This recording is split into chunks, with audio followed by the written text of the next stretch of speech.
नमस्कार. मराठा बिझनेस फोरमच्या हापूस चॅप्टरच्या डिजिटल प्लॅटफॉर्मवर आपलं सगळ्या प्रेक्षकांचं मनःपूर्वक स्वागत. नवीन वर्षाच्या शुभेच्छा देऊन आपण पहिल्या पॉडकास्टला या वर्षाच्या सुरुवात करतो आहोत. हापूस चॅप्टरतर्फे आजचा आपला जो पॉडकास्ट होतो आहे त्याचा विषय आहे business and networking in 3-4 cities. आणि आजचा पॉडकास्ट स्पॉन्सर केलेला आहे वेद इलेक्ट्रॉनिक्स अमोल सावंत यांच्याकडून. आजच्या आपल्या पाहुण्या आहेत कणकवलीहून आलेल्या डॉक्टर शमिता बिरमोळे मॅडम. ह्या पॉडकास्टचा मुळात उद्देश असा आहे की जे नवीन उद्योजक इथे येत आहेत त्या नवीन उद्योजकांना आपल्या अनुभवाचं शेअर करता येतात आणि त्याचा उपयोग आपल्या नवीन येणाऱ्या उद्योजकांना होईल. त्यांचे मुलाखती आपण घेतो उद्योजकांच्या आणि त्या आपण प्रसारित करतो आहे. आजचा आपला 5वा एपिसोड घेत आहोत. माझं नाव धनश्री धनंजय पालांडे.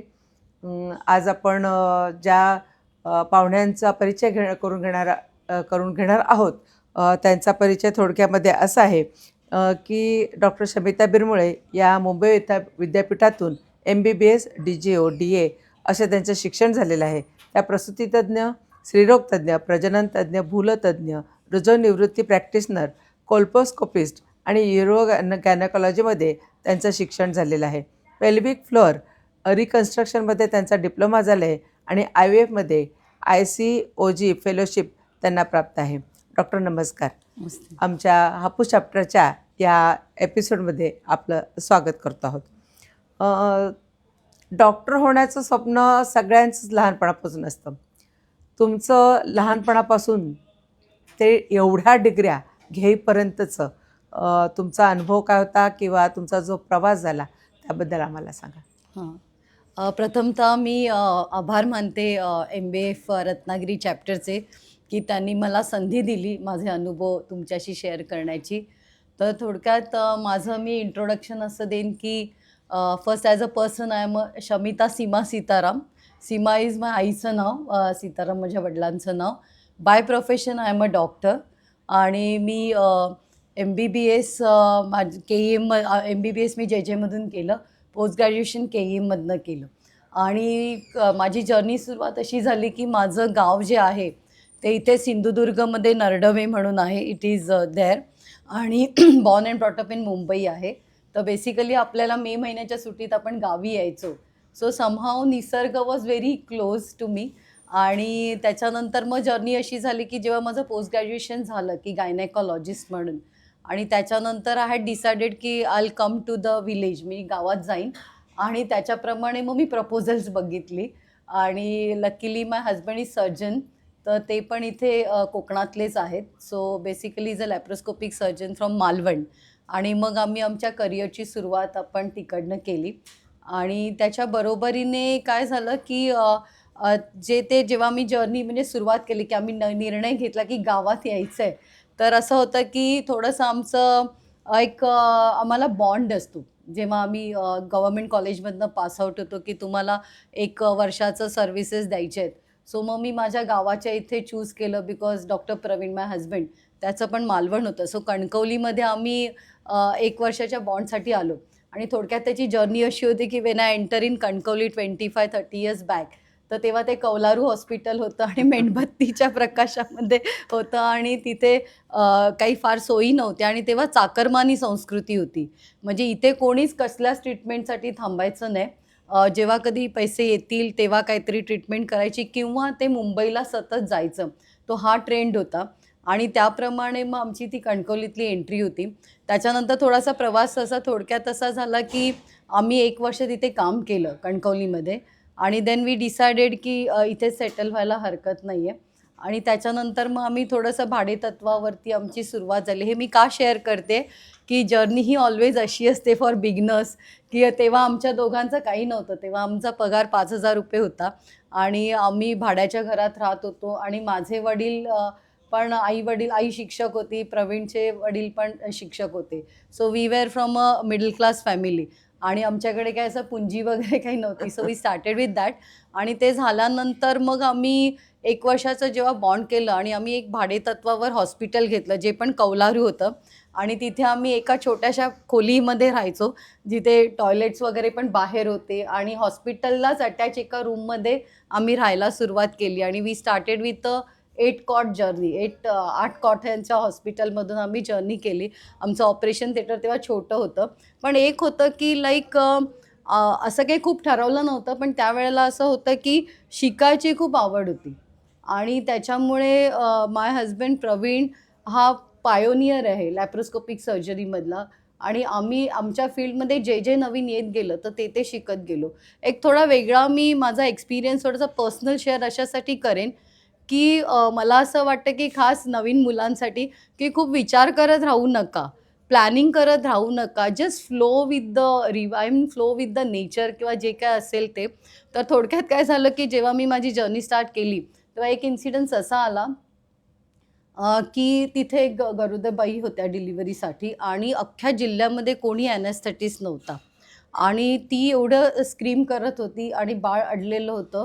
आणि we didn't know what to do, कारण पूर्ण ॲनेस्थेटिस्ट नव्हता. आम्हाला येत होतं सीझर करायला, पण भूलशिवाय आम्ही कसं करणार. सो द जर्नी स्टार्टेड की त्यावेळेला काय झालं की माझ्या मैत्रिणीला सांगितलं, तुला थोडी तरी भूल देता येते का? ती बोलली की मी छोटा कोर्स केला आहे, मला माहीत नाही, मला काही डिग्री नाही, पण आपण देऊया. आणि तिने तो दिला. म्हणजे दिस थिंग्स पेरिफरीला जेव्हा तुम्ही काम करता तेव्हा तुम्हाला काय काय करावं लागू शकतं. तर त्यावेळेला काय झालं की ती भूल बसली नाही. आणि मग आम्हाला लिटरली लोकली भूल देऊन आम्हाला करावं लागलं. It was a very complicated surgery. We couldn't save the baby, but we could save the mother. आणि त्यावेळेला देन आय डिसायडेड की if I want to settle here, तर मग मग मी काय केलं, म्हणजे मला काहीतरी भूलमध्ये करावं लागेल. सो माझी लेक तेव्हा आय वॉज प्रेग्नेंट, नाही sorry, my daughter was at 7 months ती होती. मग मी तिला आईकडे ठेवलं. मी पुन्हा जे जेला गेले. I did diploma in anaesthesia. मी ॲनेस्थेशियाची डिग्री घेतली आणि then I came here. So the thing is that की जसजसे तुम्हाला प्रॉब्लेम्स येतात तसतसं आपल्याला ते सॉल्व करत जायला लागतं. सो मग त्याच्यानंतर माझा ॲनेस्थेशिया झाला. मग बाय गॉड ग्रेस अँड सगळ्यांच्या ह्याच्यामुळे मग आत्ता आमच्याकडे जवळजवळ 4 मजली हॉस्पिटल आहे. It is a 50 bedded hospital which can extend it to 100 bed. आणि माझ्याकडे आता 50 स्टाफ आहे. आणि आपल्याकडे आत्ता आम्ही जे व्हेंचर्स करतोय तर त्याच्यामध्ये मल्टी स्पेशालिटी हॉस्पिटल आहे. आणि थोडे वेगळे म्हणजे ही एक जर्नी झाली. So at present I am at Gurukrupa hospital director. आणि त्याच्याबरोबरीने आपण एक IVF सेंटर, याल्ज IVF सेंटर असं सुरू केलेलं आहे. आणि त्याच्याबरोबरीने आम्ही काय झालं की जसजसं तुम्ही काम करत जाता तसतसं तुमचं स्ट्रीमलाईन वर्क होत जातं. तुम्ही जर थोडं थांबलात आणि जर आपल्या कामाकडे बघितलं तर आम्हाला असं लक्षात आलं की समहाऊ आपलं काम सॉर्ट आऊट होतं आहे. आणि ते सॉर्ट आऊट काम आता असं आहे की आम्ही एक थेरपेटिक ब्रांचमध्ये काम करतो आहे. थेरपेटिक म्हणजे पेशंट आला आहे आणि आपण त्याला ट्रीटमेंट देतो आहे. दिस इज अ थेरपी, असलेल्या आजारावर ट्रीटमेंट देणं. आणि दुसरी जी ब्रांच आहे ती प्रिव्हेन्शनची ब्रांच आहे, म्हणजे आजार होऊ नये म्हणून. तर हा थोडासा एक होता आतापर्यंतचा जर्नीचा भाग असा ओके. होता, असं होतं. दोघंही तुम्ही एकाच फील्डमध्ये होतात तरीसुद्धा कधीतरी तो एक असा अनुभव आला आहे का तुम्हाला की आपल्याला हे नाही जमणार आहे किंवा थांबूया इथे काम, कुठेतरी मोठ्या सिटीत जाऊया? कारण मुंबईकडे जाणारा फ्लो हा रत्नागिरी आणि सिंधुदुर्गाचा जास्त आहे.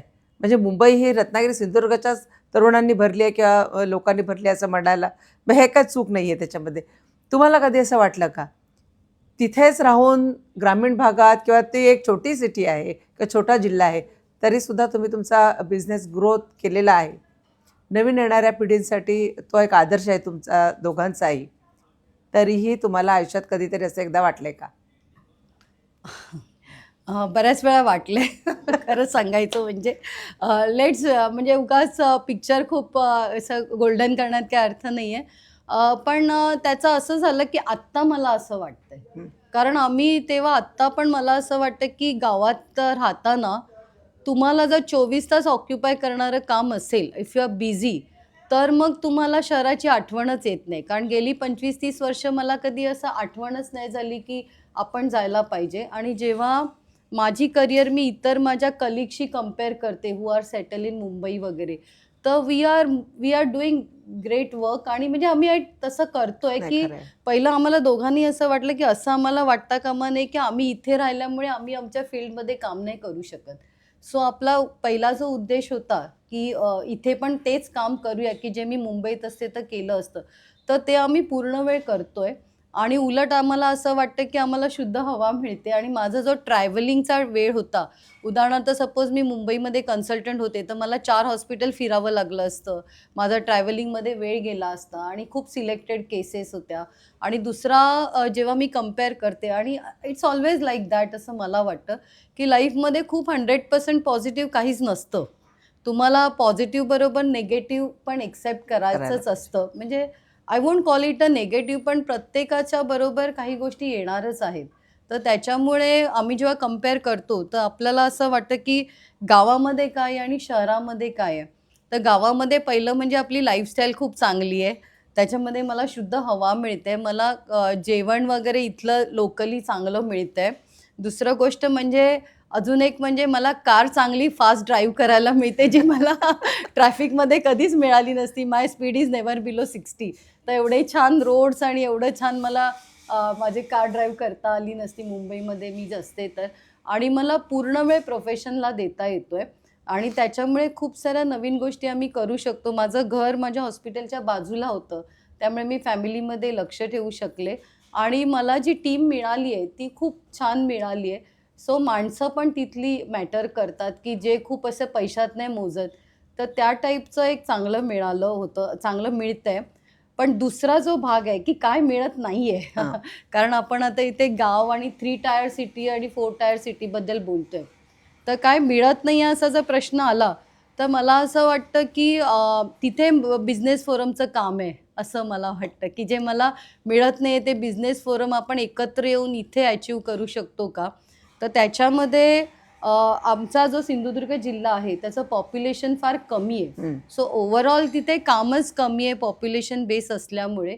तर तो एक फॅक्टर आपला वाटतो मला. आणि एकदा आयुष्यामध्ये तुम्ही स्किल्स अचीव्ह केले, की मग तुम्हाला ते काम करायचं एक हे असतं, you can't sit without the work. तर बरोबर. त्याच्यामुळे तुम्हाला ते एक वाटतं, की आत्ता it's a high time for extension. की आत्ता तुम्ही हे केलं, ठीक आहे, यू डन युअर जॉब.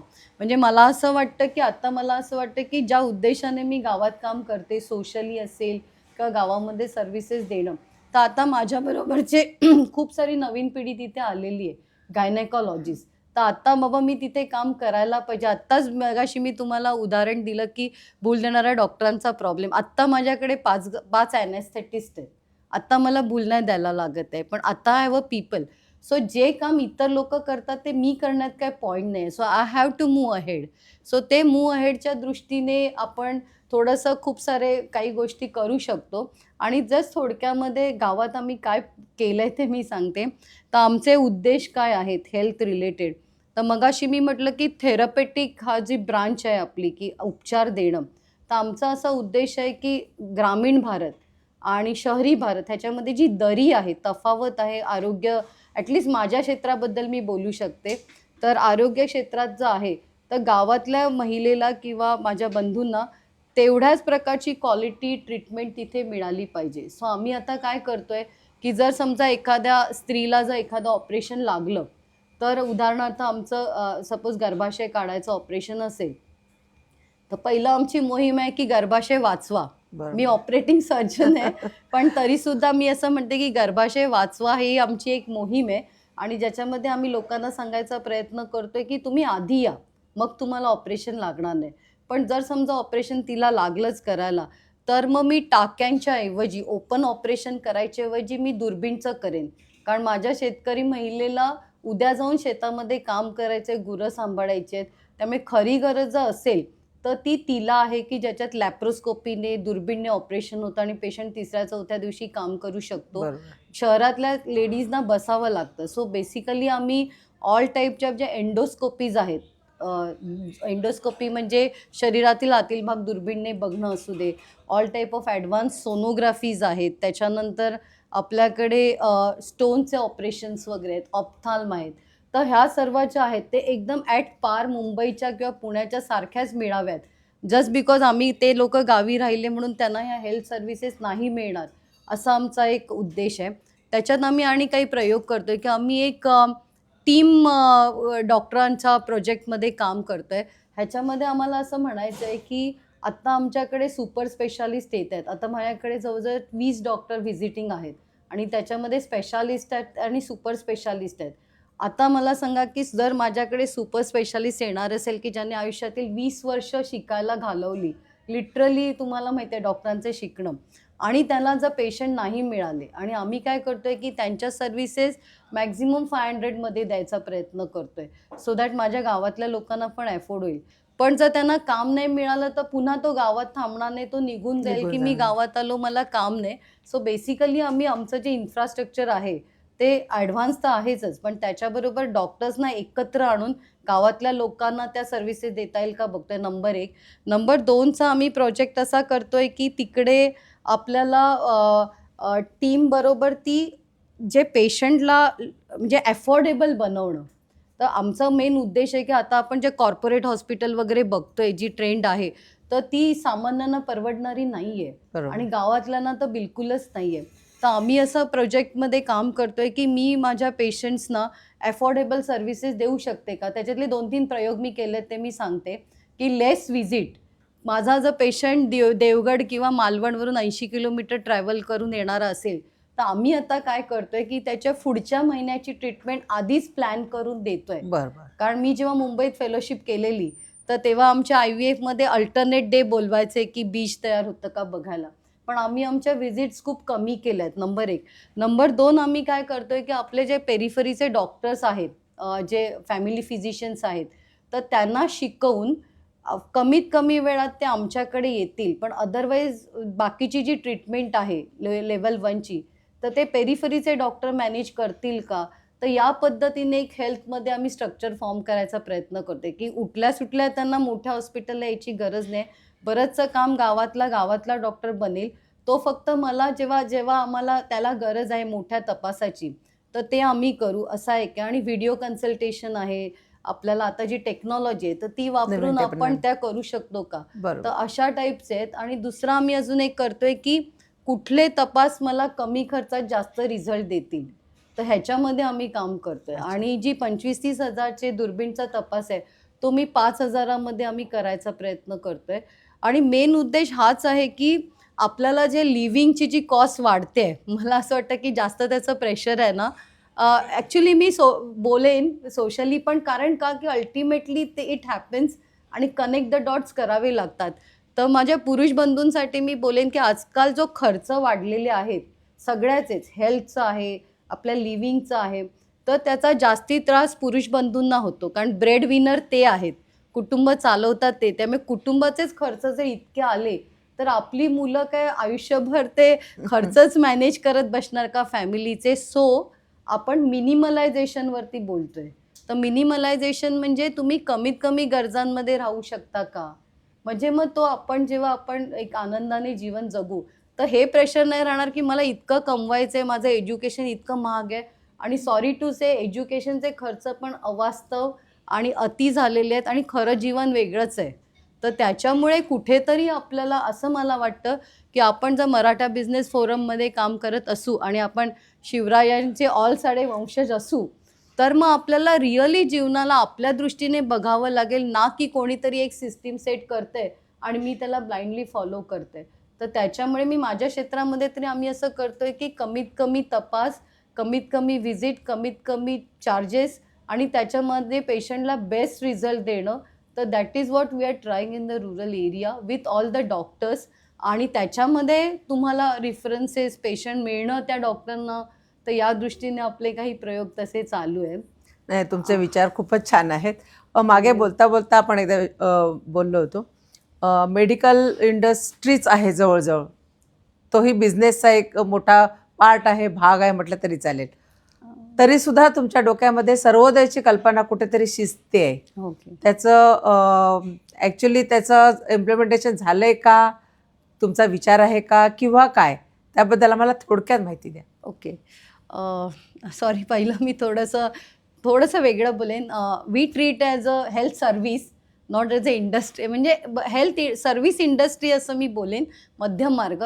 त्याच्या पलीकडेही मी जाऊन असं बोलेन की ही आमच्यासाठी गुरुसेवा आहे. अच्छा. ॲक्च्युली माझे कलावती आहे आणि ब्रह्मचैतन्य महाराज हे माझे गुरु आहेत. आणि मी सगळ्या नवीन मुलांना सांगेन, तुम्ही. आणि अजून एक मी सांगते की आपल्या संस्कृतीमध्ये चुप्प बसा संस्कृती आहे. प्लीज डोंट फॉलो दिस, की ॲडल्टनी सांगितलेलं ऐकायचं असतं. असं नाही आहे. तुम्हाला जे पटतं, तुम्हाला जे वाटतं ते तुम्ही करा. कोणी पण सांगू दे, मी पण सांगू दे, पण जोपर्यंत तुम्हाला पटत नाही तोपर्यंत don't follow, but just listen to it. What I am going to say is that, की जर तुम्ही खूप मोठं काम आयुष्यात करायला जाणार असाल, तर मग स्पिरिच्युअलिटीचा एक वेगळा भाग येतोय त्याच्यामध्ये. आणि दुर्दैवाने आपल्याला हे शिकवलं गेलं नाही आहे. आपल्या एज्युकेशनमध्ये नाही आहे, आपल्या कुठे ह्याच्यात नाही आहे. तर आपल्याला जर बिझनेसमध्ये बिझनेसमन तयार करायचे असतील, तर आपल्याला पर्सनॅलिटी डेव्हलपमेंटमध्ये सुद्धा बरंचसं काम करायला लागेल. आणि नंतर मी एक ॲडिशन घेईन ह्याच्यामध्ये, पण सर्वोदयचा कन्सेप्ट मी आधी सांगते तुम्हाला. ॲक्च्युली सर्वोदयचा कन्सेप्ट आहे हा गांधीजी विनोबांचा आहे. आणि त्याचा मराठीमध्ये स्पष्ट अर्थ असा आहे की सर्वांचा उदय. इट्स अ इंग्लिशमध्ये मी असं बोलेन, win win situation for all. आणि त्याच्यामध्ये असं आहे की जेव्हा आपण त्या टाईपचं काही पुस्तकं खूप छान लकीली माझ्या वाचनात आली. आणि मी जेव्हा गावाचा विचार केला आणि करते, तर मला असं वाटतं की कुठच्या तोंडाने मी माझ्या नवीन जनरेशनला सांगू की तुम्ही गावात या. गावात जर मला ते सॅटिस्फॅक्शन कामाचं मिळायला पाहिजे असेल, आणि आपल्याला रिअली एखादा प्रॉब्लेम घेऊन forget about government and all, की आपण एकत्र येऊन काही या समस्येवरती बोलणार आहोत का, काम करणार आहोत का. मग त्याच्यामध्ये सर्वोदय हा खूप जुना आपल्या हो. आपल्या लोकांनी केलेला कन्सेप्ट आहे. तो मी जस्ट थोडक्यात उदाहरण देते. सर्वोदयचा कन्सेप्ट असा आहे की मला जर माझ्या गावामध्ये इकॉनॉमी सर्व्हाइव्ह व्हायची असेल, मुलं थांबायला पाहिजे असतील, तर मग तिथे मी इकॉनॉमी जनरेट करू शकते का लोकली. आणि त्याचं असं आहे एक उदाहरण, की जी 12 बलुतेदार सिस्टीम होती आपल्याकडे. आणि अगदी मी शुद्ध भाषेमध्ये असं बोलते की सपोज आपण दोघी आहोत. मी साबण बनवते आणि तुम्ही मसाला बनवताय. आपल्या ₹100चा कॉस्ट आहे. तर तुम्ही मला मसाला दिलात आणि मी तुम्हाला ₹100चा साबण दिला. तर मग माझा कस्टमर आपण इथेच आहोत. त्यामुळे आपण असं काही करू शकतो का, की मला जे विकत घ्यायचं आहे ते मी माझ्या गावातल्या लोकांकडूनच घेईन. जर ते झालं, तर मग आपल्याला बाहेरून काही विकत आणायची गरज नाही. ॲक्च्युली हा खूप मोठा कन्सेप्ट हो, आहे. मोठा आहे. पण तरीसुद्धा मी एक थोडक्यामध्ये असं सांगेन, की सपोज मला काही बनवून घ्यायचं असेल कच्चा माल पाठवून, तर खूप सारं ट्रान्सपोर्ट, म्हणजे एका वस्तूची कॉस्ट खूप साऱ्या पटीने वाढत जाते, की जेव्हा ती बाहेर जाते आणि परत बनवून येते. आणि त्याच्यामध्ये निसर्गाची पण हानी होते, कारण पेट्रोल वगैरे लागतं. तर थोडक्यात माझ्या गावातच मला उत्पन्न जे लागणारं आहे, तर ते जनरेट जर झालं, तर मग मला पुन्हा वेगळ्या कस्टमरची गरज नाही आहे. तर हा तो सर्वोदयचा कन्सेप्ट होता. आणि त्याच्यामध्ये अजून एक भाग असा येतोय, की मला पैसे नाही लागत. आता काय झालं, की पैशासाठी आपण जगतोय का, असा एक विषय. खास करून मला आय ऑल्वेज फील की पुरुष लोकांना खास कर त्यांना अल्टिमेटली चॉईसेस नसतात. तर तसं चॉईसेस आपण ठेवायला पाहिजेत आपल्या हॉबीजसाठी. आपलं मानवी जीवन एकदाच मिळालेलं आहे. तर मग त्याच्यामध्ये आपण पैसे अवॉइड करतो, एकमेकांची सर्व्हिसेस आपण एकमेकांच्या बदल्यात देतोय. तर हा तो सर्वोदयचा कन्सेप्ट आहे. आणि त्याच्यामध्ये मग बिझनेस फोरमचा अतिशय महत्त्वाचा भाग आहे. मी तर सर्वांना आवाहन करेन की प्लीज तुम्ही या फ्लोमध्ये या. आणि hats off to Prasad sir. मी ओपन फोरममधून, म्हणजे he is the person who is doing lot of job, lot of work for this. आणि प्रत्येकाने या दृष्टीने काम करायची गरज आहे. आणि जसं आपण मगाशी बोललो, की एका डिस्ट्रिक्टमधलं काम दुसऱ्या डिस्ट्रिक्टमध्ये जाईल का. आणि आपण ऑलवेज एक्सटेन्शनचा विचार करा. Don't stick to your district. तुम्हाला एक्सपांड व्हायलाच पाहिजे. आणि MBFचा फोरम आपण ह्याच्यासाठी वापरला पाहिजे. आणि देर आर मल्टिपल थिंग्स, की मला खूप लागणाऱ्या गोष्टी आहेत, की ज्या माझ्याकडून म्हणजे तुमच्या जिल्ह्यातून येऊ शकतात. एकमेकांना शेअर तसं आहे. करण्यासाठी. आणि मगाशी जो एक कन्सेप्ट आणलेला, की आपली लोकं काम करत नाहीत. म्हणजे हा जो डिफिकल्टी आहे चा भाग आपण, आणि मला वाटतं काही लोकांनी शेअर केला. तर आम्ही त्याच्यासाठी एक वेगळ्या पद्धतीने विचार करतोय. तो विचार असा आहे, की आपल्याकडे जर आपण त्या स्किल ट्रेनिंगचं असे प्रोग्राम्स केले आणि लिटरली मोटिवेट करावं लागतं. Because I work with my 50 staff. Believe me, की रोज आम्हाला त्यांना की yes this is the vision mission, तुम्ही पेशंटसाठी काम करताय, पेशंटच देव आहे. आणि जेव्हा सगळ्यांचं विजन एक येतं तर आपली माणसं पण बदलू आणि शकतील. टीमवर्कला सुद्धा महत्व आहे. टीमवर्कला. आणि शिवाजी महाराजांनी म्हणजे शेतकऱ्यांना घेऊन सैन्याचं हे केलं when they have a common vision. आणि अजून एक रामायणातलं उदाहरण मी कोट करते की श्रीरामनी जेव्हा रावणाशी युद्ध केलं तेव्हा त्यांच्याबरोबर वारुते वानर राहायचे सेना. म्हणजे वानर सेना. So that is what the message is की व्हॉट एव्हर यू हॅव, तुम्हाला साथ घेऊन माझे जे स्टाफ आहेत ते 10वी पास होते तर आम्ही त्यांना यशवंतराव चव्हाण इन्स्टिट्यूटचं ट्रेनिंग दिलं. नाव my staff is the best staff. Doctors पण एवढे असिस्ट करू शकत नाहीत, एवढ्या माझ्या सुंदर स्टाफ आहेत. So anyway difficulties are there आणि त्याच्यामधनं आपल्याला एक हे करायला लागतं. चालेल. आणि थोडक्यामध्ये जाता जाता फक्त मी डॉक्टर आहे म्हटल्यावर मी थांबणारच नाही, पण प्रिव्हेन्शन, तर प्रिव्हेन्शनवरती आम्ही खूप काम करतो. एक 2-3 प्रोजेक्ट्स मी वेगळे सांगते कारण ते समाजाला उपयोगी आहेत आणि आपल्या बिझनेस बी नाही म्हणा पण ऑपॉर्च्युनिटीज आर देअर. त्याच्यामधलं एक आहे ते सुप्रजनन उपक्रम म्हणून आहे. तर ओव्हरऑल आम्ही समाजामध्ये 6 प्रकारची बाळं होऊ नयेत म्हणून काम करतोय. एक मंदबुद्धित्व आहे, अपंगत्व आहे, कुपोषितपणा, अपुऱ्या दिवसांचं बाळ, ॲबॉर्शन्स आहेत आणि त्याच्यानंतर फिटल प्रोग्रॅमिंग आहे. म्हणजे पुढच्या जनरेशनला डायबिटीस आणि हार्मोन प्रॉब्लेम्स होऊ नये म्हणून आम्ही काम करतोय. आणि त्याच्याचबरोबर सोशल फ्रीझिंग, आजकाल मॅरेजेसला जे उशिरा होत आहेत आणि IVF आमचं जे टेस्ट ट्यूब बेबी सेंटर आहे तर त्याच्याद्वारे ज्या मुलांना उशीर होतोय लग्नाला किंवा ज्यांनी अजून ठरवलं नाही आहे की लग्न करू की नको, मुलं होऊ देत की नको, तर त्यांच्यासाठी आम्ही त्यांचे गॅमेट्स म्हणजे स्त्री बीज, पुरुष बीज किंवा कॅन्सर्स आहेत त्यांचे 10 वर्षासाठी फ्रीज करतोय.